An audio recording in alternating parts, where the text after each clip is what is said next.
Hey traders, Raghi here, and in tonight's free video I actually want to start off by thanking you guys for the feedback from yesterday's webinar. So we did a webinar yesterday. If you registered for it, the replay should be sitting in your inbox, and got great feedback on it. You know, a lot of you said, oh, I didn't realize that currencies had implications in markets that I trade, in stocks and in commodities. And I'm going to actually take you through a couple markets that I'm in right now that I look at from a currency trader's viewpoint. And all that really means is I think about, where's the money going?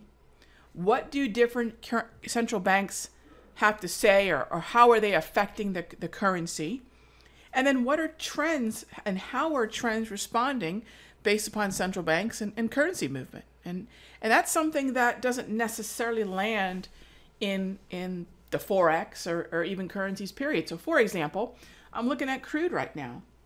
And the idea behind crude can somewhat stem from the US dollar, which seems to have found some selling pressure just shy of 93.50. You can see here we kind of started to peter out right around 93.35. And if that holds, that makes me pretty darn happy, because what's going to happen is I will finally get some follow through on my crude oil buy that I took from, zoom in here, from the 13 period exponential moving average. This is a pretty plain Jane aggressive swing buy, and these are one of the many setups, and I'm going to show you the step-by-step. You know, I'm kind of somewhat playfully calling them recipes, but that's really what they are. They're recipes. They're step-by-step. You know, here are the ingredients you need. Here's how you put it together. Put it in the oven, bake it for 350 for 45 minutes. You know, that's the kind of stuff that I wanted when I was first starting out. I wanted almost like a template, but I realized, you know, you really can't put the market into a template. And it really is a recipe. You know, there are certain ingredients that you need to go gather before you even start to get to work in the kitchen. And I think that's very much a powerful and true analogy, you know, not to mention kind of fun when it applies to trading. So that dollar crude is going to be something I'll be watching. Dollar's also affecting my opinion on what's happening with the Dow, because right now, when we consider what easy money is doing, whether we talk about easy money outside the US or easy money inside the US, I'm not as bullish on this second entry that I've taken in the Dow. I took the Dow once from 580 and 651. So 17,580 and 17,651. Rode it up to 17,749.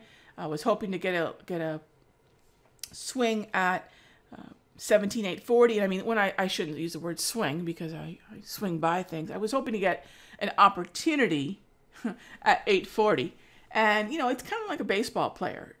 You know, I can't do anything until the pitch sails across the plate. So it's not even enough that I get the opportunity to see that ball sail across the plate, but on top of that, it's got to be my pitch. You know, I'm gonna put this out there, and I think it's really applicable. I've after learning more about Mark Douglas and catching some of the video from the probabilistic mindset, I know some of you checked that out. I started digging more and getting back into the disciplined trader, and I started to appreciate it in a level I probably, maybe never did. And I started looking back into probably somewhat alternative psychology, and one of my favorites is to look at the writings of H.A. Dorfman, who is known as the father of sports psychology. And you'll notice how much sports psychology has very organically made its way into trading psychology. And I think baseball is a pretty great analogy. I've been a fan since a kid, and I think this notion of knowing your pitch is so important. It's no different than knowing your environment, knowing your strategy, and knowing when to actually deploy it. So, you know, here's a look at the Dow, and I know that if the dollar continues back down lower, suggesting a lower expectation of any kind of move on rates, you know, we can hold our breath now for about just over a day, because we could get a very sudden shift in the expectations of the Fed and what they may or may not do in June based upon what happens in non-farm payroll. You know, right now, Fed fund futures are not moving lower. There's no expectation of a shift for a more hawkish Fed in June. We're not seeing it at all. In fact, we've actually punched up to higher highs more recently here for March and April. Nowhere is this right now suggesting a more hawkish Fed for this contract. However, a pretty big non-farm payroll number, let's go to the economic calendar, a pretty big non-farm payroll number could change that in an instant. So we want to keep that in mind. The technicals may be saying something. The way in which I'm looking at the trio of Dow, dollar, and Fed Fund futures could be saying something. But let's face it, on Friday, it's all going to be about 8:30 a.m. Eastern. And the way in which the market interprets the headline numbers and then takes the next 10 to 12 minutes after the release to understand what's happening inside non-farm payroll. So there's a look at dollar, Dow, crude, and Fed Fund futures. I had a couple of requests from the chat room today, and I encourage you guys to send me your requests. A couple of them I just flat out ran out of time to address because I was actually going to go get some acupuncture, which I haven't gotten in about 6 weeks, so it was great to go do that. And there was a couple of requests that I didn't get to address during the afternoon session. So REGN was one of them. When I don't have any skin in the game, I like to make sure everybody knows I do not have any skin in the game here. But what I want to mention as I look at REGN is something that, if I think about what do I do, what do I do in terms of chart analysis, trends, cycles, seasonals, patterns, I'm all about putting those levels on the chart and determining what they mean within the context of the trend. Not that I'm always following trend, but I'm understanding market trends or market phases, as Charles Dowd called them. Some people call them cycles, okay? I'm trying to determine. So we have two different market trends or cycles or phases. I don't care what you want to call it. I've heard them called all three. They're all applicable. I've got a 4 to 6 o'clock angle on the weekly, which suggests a mark down on the weekly chart. It's a downtrend. So I'd be looking for opportunities to basically sell if the market came up to around the 430 to about, 425 to 430, maybe 427 to 430. I'd prefer to do that with options. So when I'm trading weekly time frames, it's not uncommon at all for me to wander into the market with options. So you see this high here back at 433. The bottom line of the wave is sitting at 425. So that would be my zone. That's if it's a weekly trend follow. How am I going to get up there if I were to bounce and take advantage of the overall downtrend? I think we're probably wandering into a zone that I would view as being oversold. So if we enter this zone here, starting at approximately 357.5, all the way down to this wick here, the breadcrumb low at 348.96, so let's call that 349. That would be the zone that I would view the REGN to be oversold. I'd love to confirm that with a stochastic. And that's basically my distribution fade setup. And I'll be going through setups like this in great detail throughout Saturday. How do I take advantage of a non-trending market? I think a lot of times people think market trends mean I'm only looking at trends. That's not true.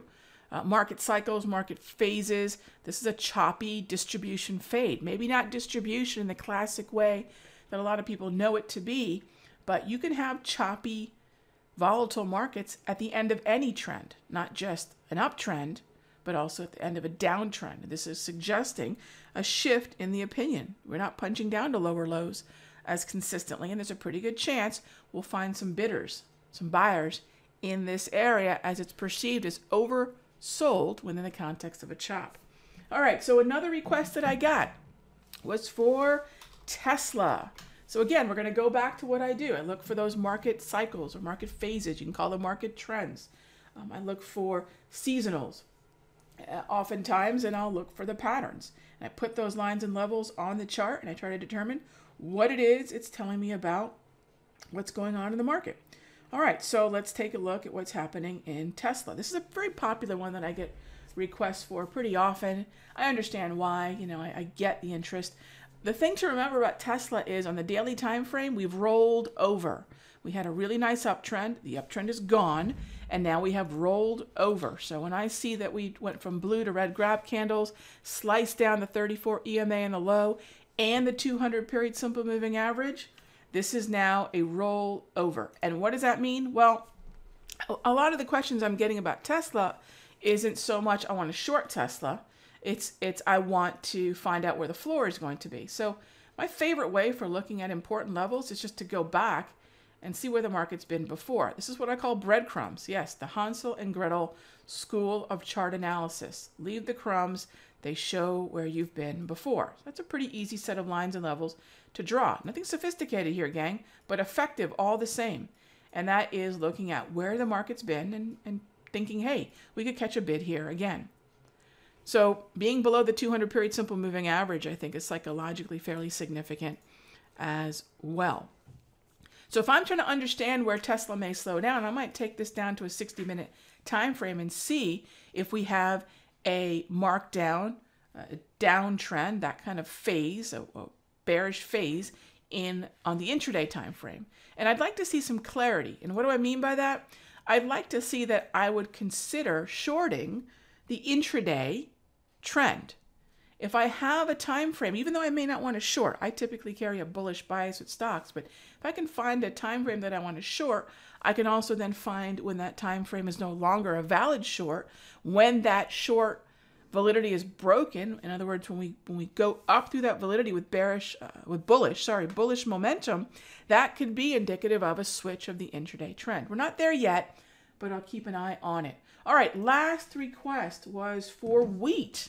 All right, let's take a look. Again, I like to focus on market trends. That's what I do. I find market trends work powerfully in the currency market, but we do market trends in every market, any market. I'm not crazy about wheat. I think there's a lot of chop here, but not that dissimilar to the chart of REGN. I think we're actually at an oversold area. You can see here, we were down in this support level before. There's my low, another low. I think down in this area, it is oversold, and you could look to basically fade it. I call these distribution fades. If we have an oversold stochastic, look to buy in this area. Where would your stop be? The other side of the range extreme low, which would put you on the other side of 468 and 2/8. That's it. There's an overall bearishness to the chart on the weekly, but we see there's a lot of kind of congestion down here. This weekly chart is not punching down to lower lows consistently, and that does bode well for traders who are trying to find just kind of this exhaustion level for where buyers are willing to step in and buy wheat. All right, I know this video lasted a little bit longer than normal, but on the heels of yesterday's discussion, I just got a lot of questions. Happy to go through them. Send me your request. You can reply back to this email and, try to work it into our next free video. My premium members for Simpler Forex, we're going to go over the current watch list. It's also been posted in the members area. We're going to be getting ready for the non-farm payroll release and seeing what we can do with the US dollar and Canadian dollar. We still have that monster winner in dollar index, that monster winner in Euro US, and we're going to continue to monitor our newest position in crude oil. And I know some of us are looking at smaller positions in the Canadian dollar already. So we've got our toe in the water. I'm going to show you how I'm going to continue to build that position going into Friday, which not only has jobs numbers for obviously the US, but those of you that are looking at markets like Canadian dollar or even EWC, this is going to get awfully interesting when Canada has the jobs numbers release of their own on the heels of some really lousy data out of Canada today with that giant miss. And I don't know how many of you caught this if you're Canadian dollar bulls. It was a giant miss in the trade balance numbers. So we'll talk more about that in the premium video.